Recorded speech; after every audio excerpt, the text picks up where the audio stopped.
Hey everyone, welcome back to Rhythm Railroad. This is update number 33 of my HO scale layout. So I'm way overdue for an update, and I figured instead of explaining why, I would just get right to it so I don't waste any time. So we're starting with the first thing I upgraded was my camera. And it was kind of forced upon me because I was using an old iPhone 8 forever. I'm not one of these guys that go for the latest and greatest. I wait until all the bugs get worked out before I buy something more recent. So I'm always behind the ball by 2 or 3 years. But that's just the way I do everything. But anyways, this was a deal that Verizon was putting out there that they would give us a significant amount of money for the old phones, which trade them in and get a new phone. So we decided to jump on it. So now I'm using a 13, which has the 3 cameras. It's actually a 13 Pro. And the 3 cameras allow you to do this wide angle thing, which I think Androids had forever, but I did not. So this is nice because I get to kind of show you a more realistic point of view of what I see when I'm standing here in the layout. Rather than the way I used to film it was like this. And so, it was a little limited, and I had to keep going back and forth to show you both sides of the room. But now with this wide angle, it's really cool how it works. So that's number one. The second thing is some software and hardware changes that I made due to a problem that I had with an operating session. The problem was that when I was upstairs dispatching remotely, I noticed that sometimes I would click on the turnouts, and even though they were showing on the panel, they weren't actually moving on the layout. And I don't have my turnout set up with feedback so that they tell the computer that they in fact have been switched. So it's just a lot of wiring that I wasn't willing to do. So a solution was brought up to my attention by a buddy of mine that was actually at the session. And what he recommended was splitting the data, basically, or the LocoNet path. So in other words, what's happening right now is that I'm controlling everything, including block detection, turnouts, signals, running the locomotives, meaning, every time I press something on my throttle, or I, increase the speed or decrease the speed, or anything that makes the locomotive move and sound, that's more data that's going through. So all those things were going through one LocoNet path, I should say. And the path is basically the command station. Now, the command station apparently can't handle that much data without misfiring here and there. It's relatively old technology if you think of it. I mean, DCC has been around for a long time, and Digitrax has been around for a long time. So the way the processor is inside the command station can't handle it. So what was brought to my attention was that you could split the LocoNet many times if you want to. In my case, I just split it once. So I have what's called a standalone LocoNet functioning right now.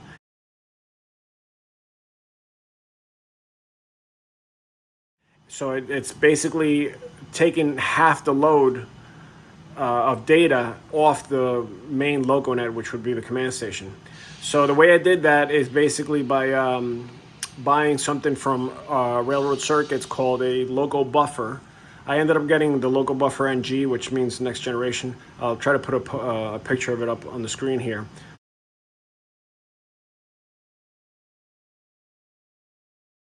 And that basically acts as an interface between LocoNet and USB. So what happens is that allows me to put other things in there instead of loading up the initial LocoNet. So what I ended up doing was the original LocoNet, which was the command station side, is taking care of just running the trains, obviously sound and power, and then also block detection. And I'm not sure why I couldn't take the block detection away from that, but I had to kind of leave it in the command station, and that's the only way it seemed to work. And then what I did with the other side, which is the standalone LocoNet, is that I used it for signaling and for turnouts. and immediately I saw the difference. It was more efficient. It was faster. It reacted faster when I would press something on the panel. And then I had another session, and I had 0 misfires. So that was a huge relief because I wasn't sure how, I was like, maybe I have to upgrade the command station, or, I thought it was going to be a lot more expensive, basically, and more complicated to fix. But that took care of it beautifully. The other thing that that I upgraded, and I'm sorry that I'm taking so much time just on the technology stuff, but it was huge. Also, what happened was that the second session where we tested this LocoNet thing, I had another problem, and that problem was that the Wi-Fi interfaces that I'm using are the LNWIs, which are great, but they're limited to 4, connections per unit. I have 2 units, so I have 8 available connections for like Y throttles and other Wi-Fi throttles like the TCS or whatever. But what ended up happening was that when I was down here by myself running trains, I was hooking up my iPads to them and my actual phone, and I have some iPhones, some old iPhones over there that I was hooking up, and I think that clogged up the system. And then when the guys tried to connect, there was no room. They kept saying that there was no available network. So that really aggravated me because I had everything running smoothly, and the guys just were not able to get on the system. So we had no throttle, so we had no running trains. It works fine. The Digitrax units work fine, but what was brought to my attention is that if I run it through JMRI and develop a sort of like an access point from my regular LocoNet, my regular internet here in the house, I'm basically setting a network up for just the layout. So it's not talking to the other things that are happening within my home network. And the best part is that it's unlimited. So I had, I could have 100 guys down here, and it would never run out of space. So what I did, I didn't have a session after I hooked that up, but what I did to test it is I hooked up all my iPads, all my electronics, anything Wi-Fi. I hooked it up, and then I threw more stuff on top of that, whatever I could.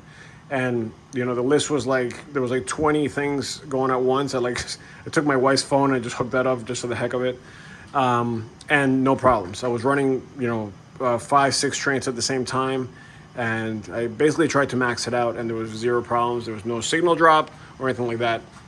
And it's not. I didn't set it up with a modem or a router per se. It's called an access point, and I got this idea from my other buddy Tom, who recommended this. And it's one of these things you see at schools and hospitals up in the ceiling. It's basically an extension of the internet antenna, but there's a designated address or IP address for that, which is the layout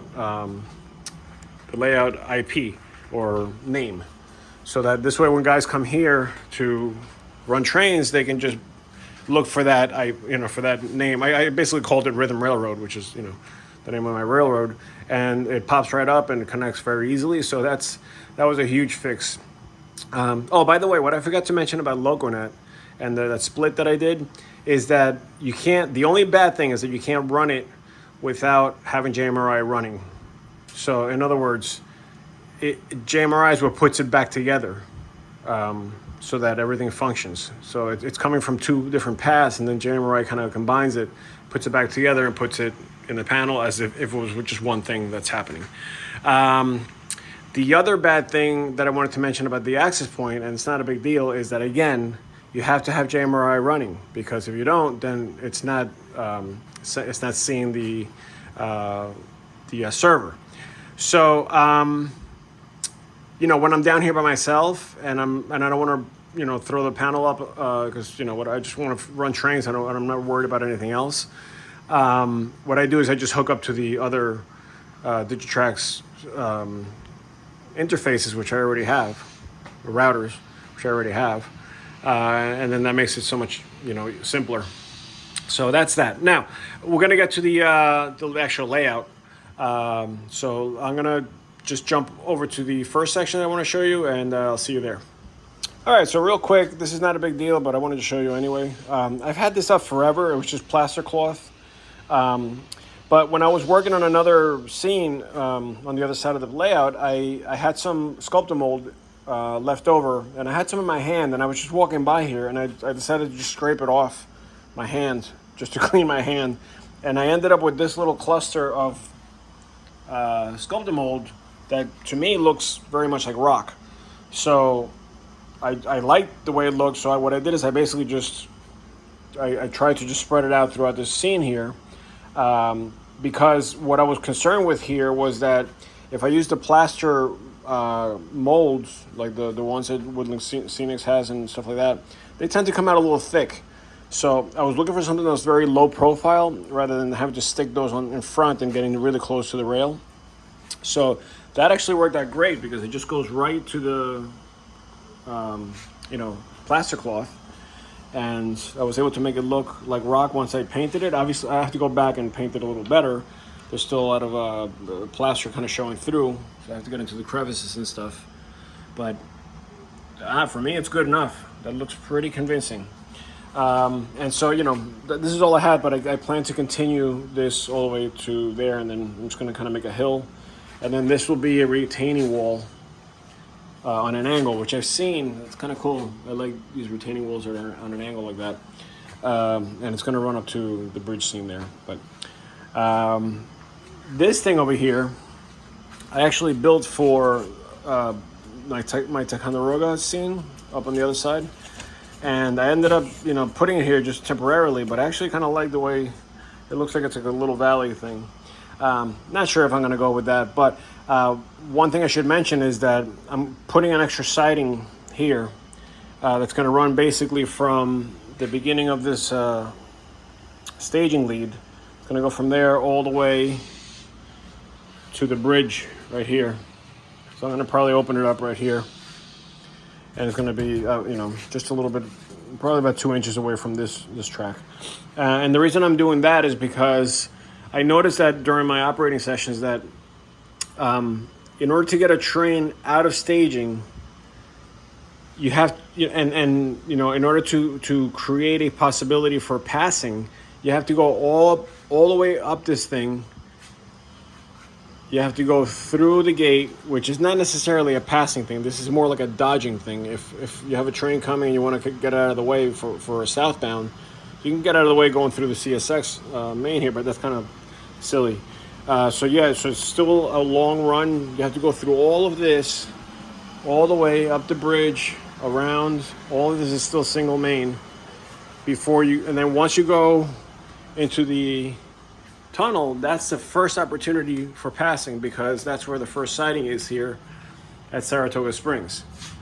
So that was clogging up the layout pretty bad when I had northbound trains, because I would have all these southbound trains getting stuck up here while all of this was done. It's not a big deal, but I think it's going to alleviate a lot of traffic if I just have another siding here, especially coming right out of staging. Or going into staging, one train can wait here while another one goes up. And then basically the run will be, only from here to Saratoga Springs, which is still long, but it's not ridiculous. So that's the plan. And that's what's happening here. The only other thing I added here was, and this is temporary, just a little signal here that I had from my N-scale layout. It's actually N-scale size. It's tiny.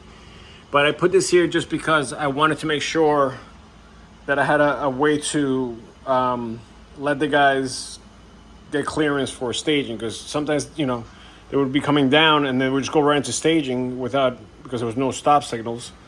So sometimes I wasn't ready for them down here in staging, setting tracks and figuring out where I'm going to put them, and I would have to go into panic mode and stop them with the radios.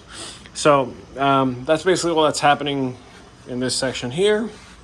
And now we'll move on to the next section. All right, so now we're just above the area that I was talking about before. This is basically considered Fort Edward, this whole second level in this section of the basement. But it's also kind of Glens Falls, New York at the same time. And the reason I did that is because I wanted to include a lot of the industries that are in Glens Falls, like Lehigh Cement and Finch Paper. over here. There's also like a tissue company and like a few other things. So, you know, I wanted to make this the busiest industrial area that I could, you know, have on the layout. And so I decided to go with that kind of combination. But originally what I had done was basically created a little spur that comes off the siding here, and then just kind of went around with a little runaround right there, and then just went right back into the siding on that end. So that created a way to, you know, drop off cars, switch cars, you know, get them into the industries here and stuff like that. But then I thought about it and I was like, maybe I should make it more of like a job for like a switcher, like, you know, somebody that's just dealing with switching these industries out. And what I ended up doing is creating it in a longer and more sophisticated way so that you can do more stuff here. The runaround, which was supposed to be just from here to there on the straight track here, I pulled all the way back here. So it starts here and it's all the way to there. And that gives me a lot more opportunity to work with longer strings of cars. And the reason I want to do that is because, I'll show you in just a minute, not only does it exit, not only does it exit into the siding, which was my original plan, but I also split it here with one of these Walther's curve turnouts, which, by the way, really nice, a little tight on the inside curve. It's like a 26. It's like really pushing it. So some cars are not making it through there. I might have to switch that out, but for right now, you know, it's good enough. Just, you know, I gotta figure out what size cars I can push through there. And then what I ended up doing is creating more industry here. So I'm gonna have like something here, simple, or maybe just a holding track there, and then over here on this side, I'm gonna have 2 tracks that are gonna be probably propane or something, like, you know, something that's like easy, or maybe just a team track kind of thing. But I haven't thought about that yet. I just wanted to have the option. And in order to do that, I had to bring the benchwork out so that I can get around that pole. So I basically just created a little lip here and tied it into this. I created a block around the pole, and I was able to get the benchwork out a little bit. Now, I couldn't bring it out too much. I would have liked to have brought it out more, but the reason why is because when I open that gate, it swings around, and then the second level, which is where that tree is, ends up here. So I didn't want the gate to be sticking out all the way out into the room, and now, since I made it a little bit lower profile, you know, it only sticks out a little bit. A little more than I'd like, but that's the only way to get this in here. So that's why it's, you know, I made it nice and close to the pole with a little room to, you know, to clear it, and a little room on the outside for a little scenery. And then this is where it gets interesting, because now not only do you have access to the main line over there, but if you also have access to, if you just keep going through here, this is like, you know, a long stretch here, but it brings you over to the yard, to the transfer yard.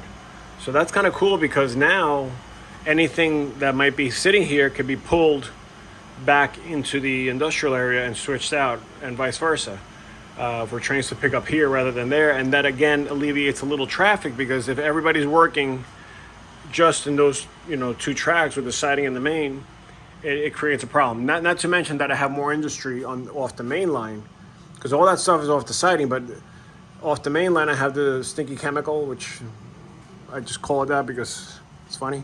Because I don't know if there is a chemical company there, but it's funny.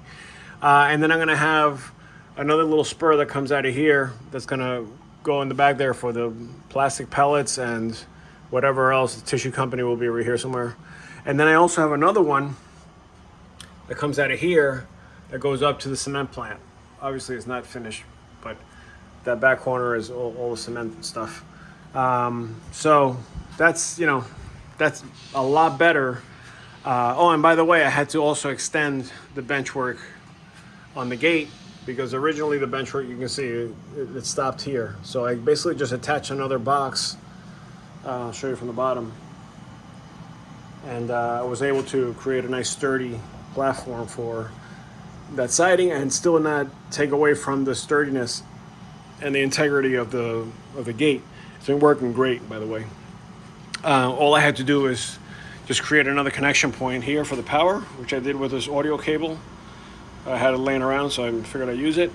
Just a little, what I do is I have a little piece of track here that I detach so that it's, guaranteed that it's aligned just on this point and this point for the main and for this industrial track. But not on the other side. On the other side, it lines up just fine. So that's where I'm at with this. One thing that I am going to add, I'm not sure if I have them available here. Oh yeah, here they are. I'm going to basically take these signals that are here currently with the double heads. I'm going to replace them with single head signals because theoretically you don't even need two heads coming off the siding and stuff. So I'm going to put those there. I'm going to move those to this midway point where there's a crossover. So you can show whether it's diverging or, straight. All right, so this is the section that I consider most photographable. You get some really nice pictures here, with this nice bridge scene. Eventually there's going to be a nice river running through there. You have another bridge here with the train coming underneath. And then obviously there's this beautiful little S-curve here, wrapping around the mountain here with the road cutting across, a little retaining wall here, signal. So all these little elements really make this a nice place to take pictures on. But what I did that's new is that I added more ground cover. So I was able to get all this done here, all the way to here. And then I also added more rock cuts here using molds, and also here, which I think came out pretty nice. I just had to touch them up a little bit. There's a lot of little white dots and crevices that I did not get to. So, but the general idea is there. But most importantly, this photo backdrop really adds depth to the scene. If you can, if you look at it from here, it looks like it goes a lot further than it really is. Benchwork really ends, the scene actually ends here. And when you see it from back here, it looks like it's much further out. So I ended up getting this. I found this for like $11 on eBay or something. It's only about 3 feet long. They don't make very long backdrops, but they're for $11, that's definitely worth it. And they're kind of cardboard, so they stay upright nicely, which does not happen with paper ones like this. This is hard to mock up because they keep flopping over like this. Obviously, for there's nothing to make them rigid, but yeah, I really like the way this looks. Once I dress it further with trees, I just kind of plopped a few there just to kind of make it look like there's no hard edges. But I think once I dress it, it's going to look great. I wish it was a little bigger, but it's good enough for me. So that's basically what I did in this section here. There's nothing much besides just scenery. Oh, one thing I did add today actually are these Walther's crossing signals without gates. So, and I'm not going to put any gates. I figured this is like a country road kind of thing. I was just going to do like the cross box with the lights and no bridge, but because of this situation here where like you're coming around the curve here, it's hard to see just those. So I figured, that would be like a little safety extension to have that. I wish I could bend these so that they would face the road a little bit more, but I'll take it, and hopefully it'll stop that school bus from crashing into this train that's coming once it's lit up and there's bells ringing and all that. I'm trying to see. I use Azatrax for the crossing gates and stuff, but I'm trying to see if they have a simpler version of that where since I'm not going to have gates here, all I need is flashing signals and then a way to set off the detection. So if anybody knows about Azatrax and a simpler product by them, please let me know. All right, so that's basically it. This is coming along nicely. The bridge wasn't here, I don't think, for the last update, but I did create these piers and these abutments, and I really like the way they came out, especially with the weathering. And that's basically just wood wrapped in plaster and sanded down a little bit, and I roughed them up a little bit, and they look very, very good in my opinion. So yeah, so I'm excited about that, and I can't wait to get the water in there. But I did create a little more land, I guess, or whatever you call it, ground, mountain, hills, things back there. And eventually I want to have some kind of photo backdrop here also, kind of like this. This I just found online, but so that it looks like the river continues back there. And I want to have that before I actually put the water down and paint the river, because it's easier to match the photo than to find a photo that matches the color you choose to paint the river. So that's what I'm going with. There's a big cement train coming across the bridge, and I love the way this looks here when you shoot it from here, and also from here, obviously. I think it's going to be a great looking scene. And this bridge has been here forever, so nothing new there. All right, so we're going to look at the next section in just a minute. Okay, so now we're just above the river here on the second level, and this is what I'm going to consider the throughway.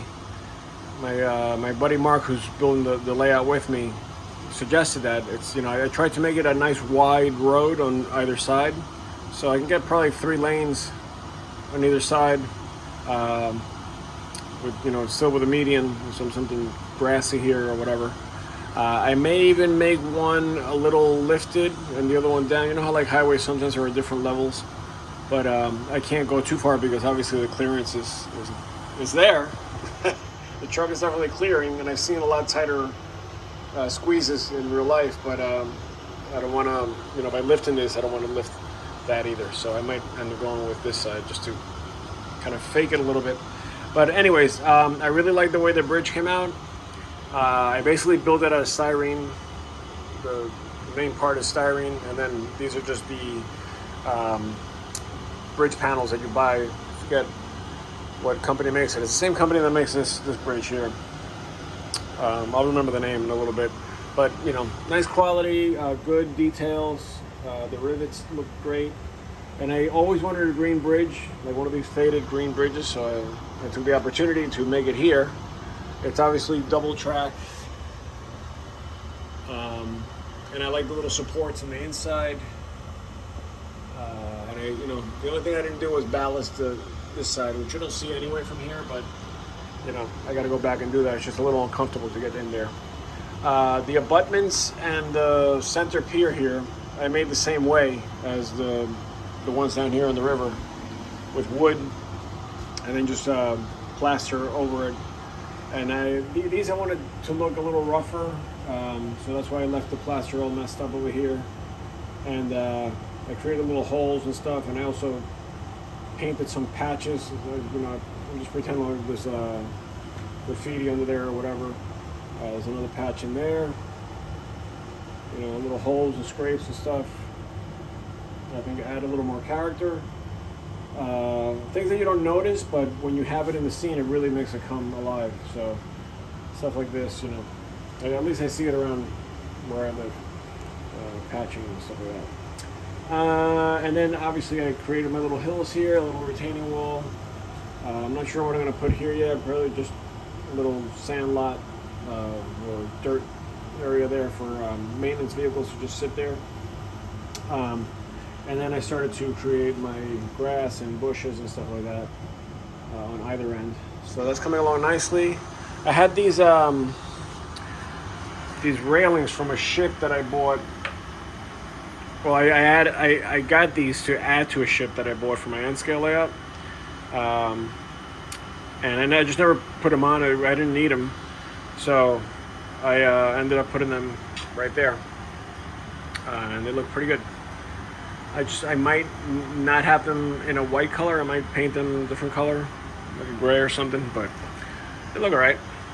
So, and then with the trees in the back, and obviously there's going to be some kind of backdrop. You know, the sky's going to continue, but I want to create some. I don't know if I can find any kind of photo.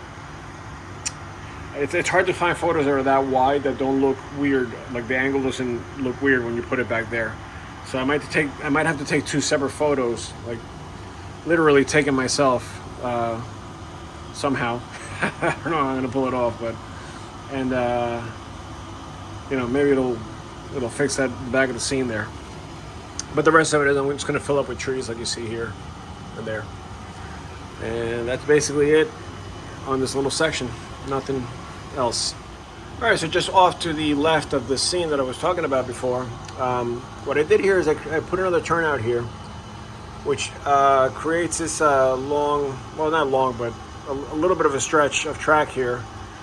What I really want is some kind of yard lead so that I don't have to interrupt the main line here while I'm trying to switch out the transfer yard. So it's not ideal because you're kind of in the siding anyway, and I didn't want to put a third track here. So you're in the siding for a minute here, but instead of like I said, instead of going into the main over there to switch out the cars, you have a little headroom here to switch in the back. I might extend the benchwork a little bit this way and then just curve this around to where the road ends here. So it'll give me a little more, like another foot or so of track. I don't know if it's worth it. It's not really not that much, but at least to make it work. I even had thoughts of keeping it on going past the road, so it'll be like a crossing here and up to here, just kind of like end it right there, which then that's a significant amount of stretch there. But I don't know. I'm still playing around with it. And we'll see what happens. If not, I'm just going to make it like a little yard lead or a little industry there, some kind of a, cement platform there where you can unload box cars and stuff.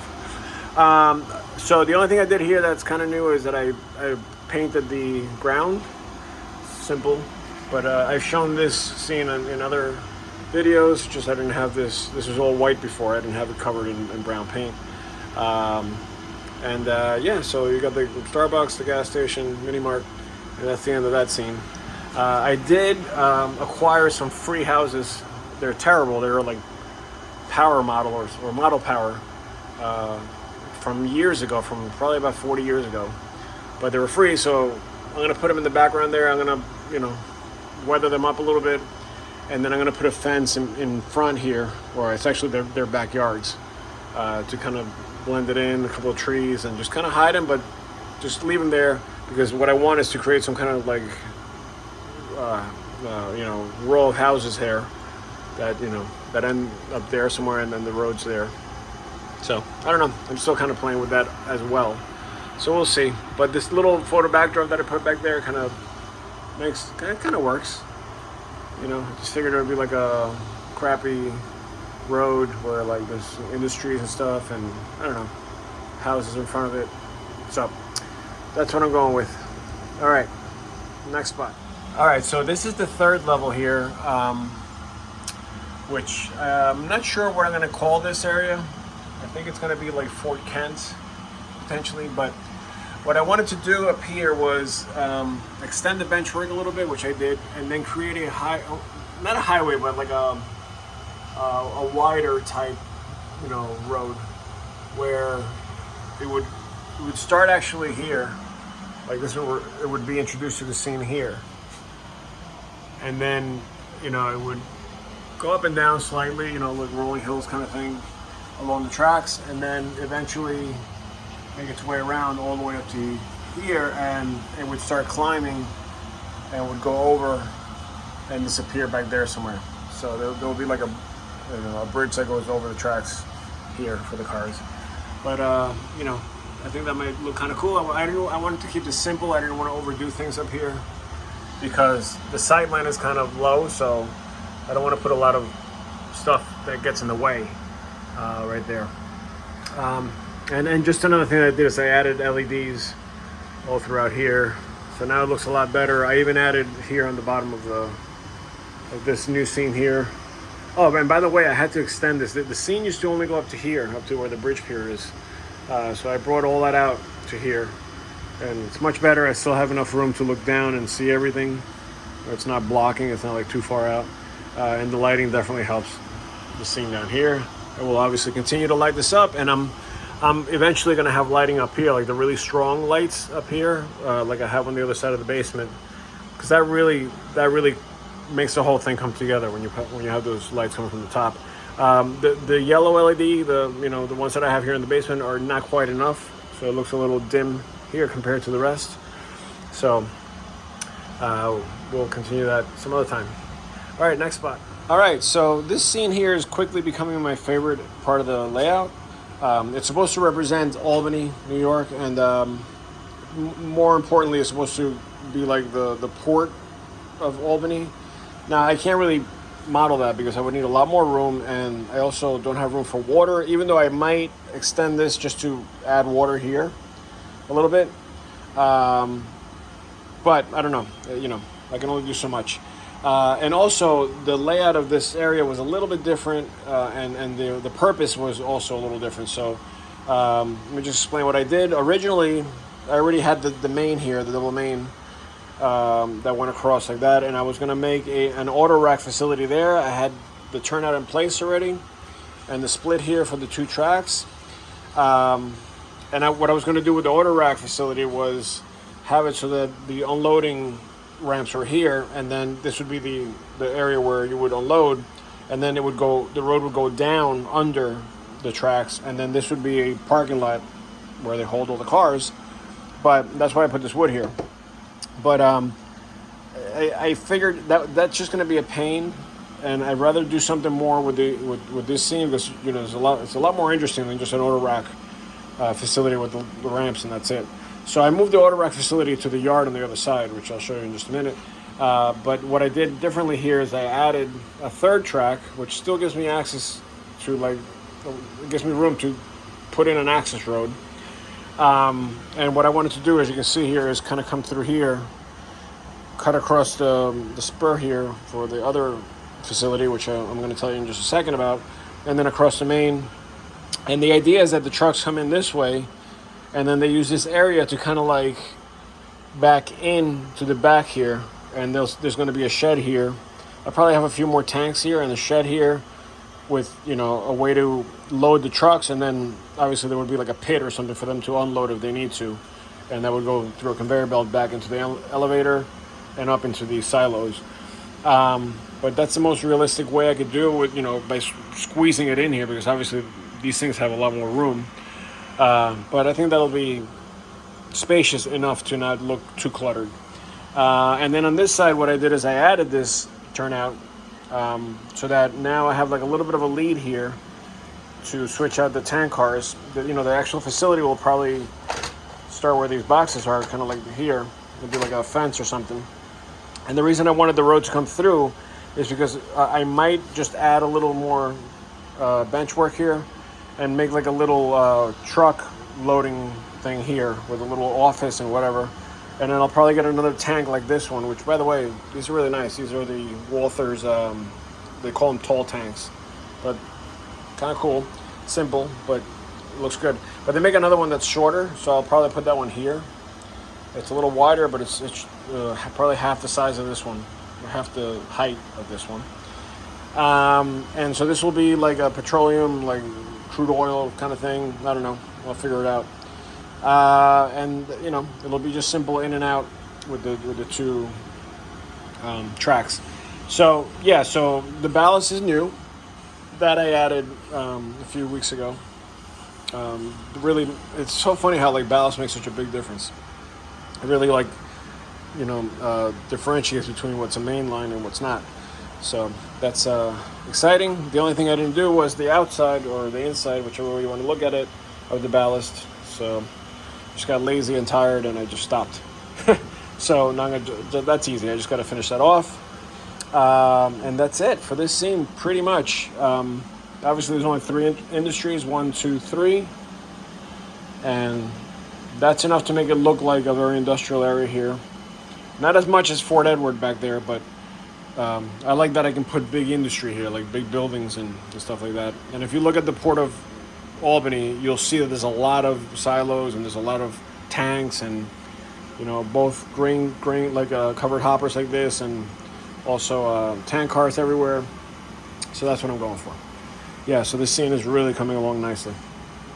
All right, that's pretty much it. I'm going to just do a few odds and ends, and then we'll wrap this up. All right, so a few new things that I got as far as equipment and stuff. These are the set of five 40-foot well cars that Scale Trains just put out. These are awesome looking. They're really, really detailed. I mean, when you get close, you really see how much detail they've incorporated into these cars, and they're heavy, so plenty of weight to them.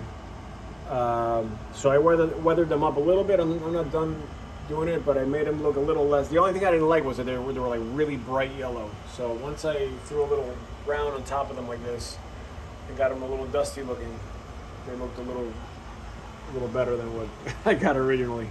So yeah, these I'm really happy with, and they're the ones that are patched, which is the more modern version of them. But they're still running. See them here and there.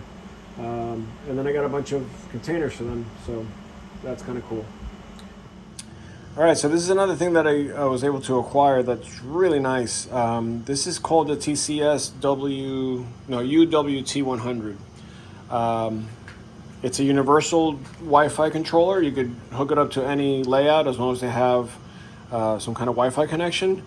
And it could be NCE, Digitrax, whatever, anything, ESU. So what's great about this is that not only is it compatible with all these systems, but you can also customize it in many ways. You have option buttons here, which I still haven't played with it long enough to do it, but I've started to find little tricks and other things you could do, which are really neat.